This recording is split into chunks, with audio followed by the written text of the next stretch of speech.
Hi, Kipsters. Before we start in on Chapter 2 of Fever 1793, we're going to go through a little bit more context that will help you with the story.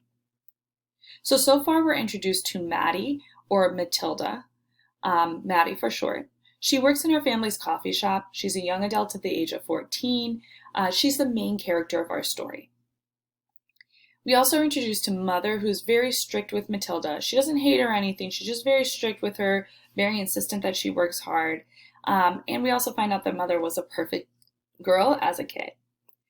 We're also introduced to the name Polly. So Polly's not actually in chapter 1, but she is the servant girl who works at the coffee house, and she did not show up for work that day. Coming up in this chapter, we're going to meet Grandfather, who was a soldier in the Revolutionary War. That's that war that George Washington fought in that started our country. He was one of the soldiers there. So this is after America has already started. And then he was also the father of Maddie's dad.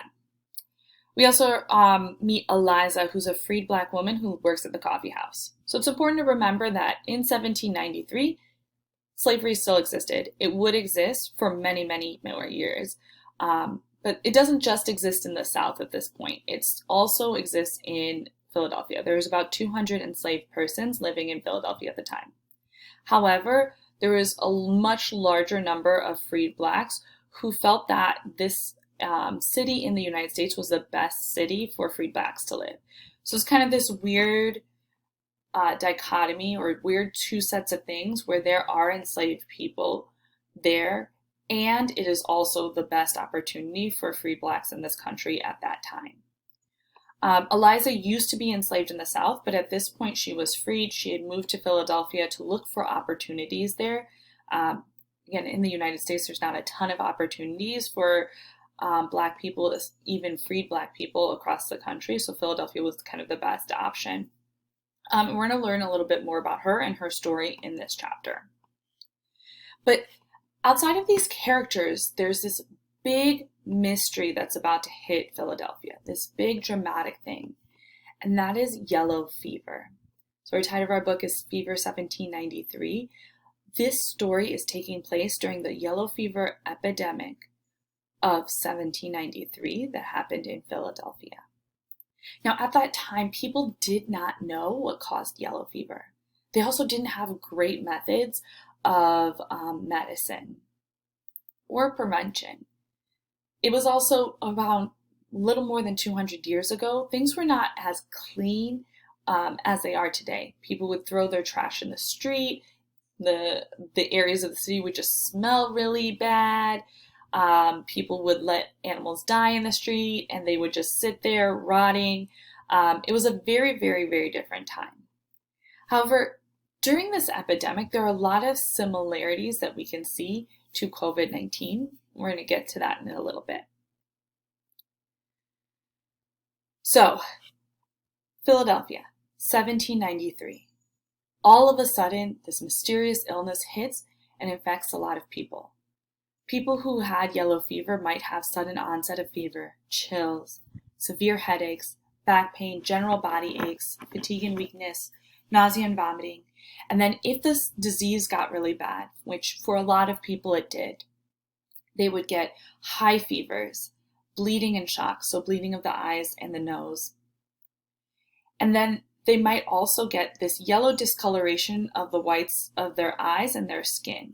So if I look at the book cover, I can see that. So you can see how the whites of the eyes are yellow here. That's what gives yellow fever its name. Yellow fever causes jaundice, which is when kidneys fail and your skin and eyes turn yellow. A lot of these symptoms are very scary. This is a very scary disease, but we have the benefit of 200 plus years of knowing what this causes the disease and learning more about it to treat it at this point. So if we were to compare yellow fever symptoms to COVID-19 symptoms, one similarity is they're both very similar to the flu at the onset. They both also get way more severe and cause, or they get really way more bad, and they can cause some life-threatening symptoms. A lot of people can die from both of those, although yellow fever is a little bit more deadly than COVID-19.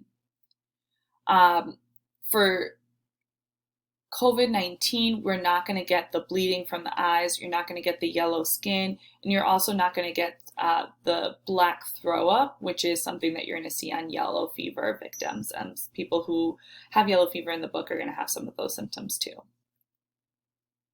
This is a picture or drawing that was of that time to kind of show the progression of yellow fever. I believe this was in a newspaper because the writer of that newspaper article really wanted to make sure that people were taking this disease seriously. At the time, kind of similar to COVID-19, there were some people who thought this was not a big deal. Like, we don't need to shut down cities, we don't need to quarantine things, this is not that bad, it's just like the flu. However, we can see from these pictures that that's not really true of yellow fever. So you have the healthy person there, you have somebody who's getting that fever, that's turning their skin red, then that bleeding starts, and then after that we have somebody who's in the worst stages of yellow fever. It's kind of hard to see there. You can see it more in the picture before, that yellowing skin, but there is a lot more bleeding and the black bile, which is when you throw up black. We're going to actually stop there for today and then go through a little bit more about prevention and other things as we go on in the unit. If you have any questions about yellow fever, try to make sure that you're asking me and not looking up what the causes are, because I want us to make sure that we are going along on the adventure with the characters. Remember, at the time, they do not know what causes yellow fever. It is a huge mystery to them.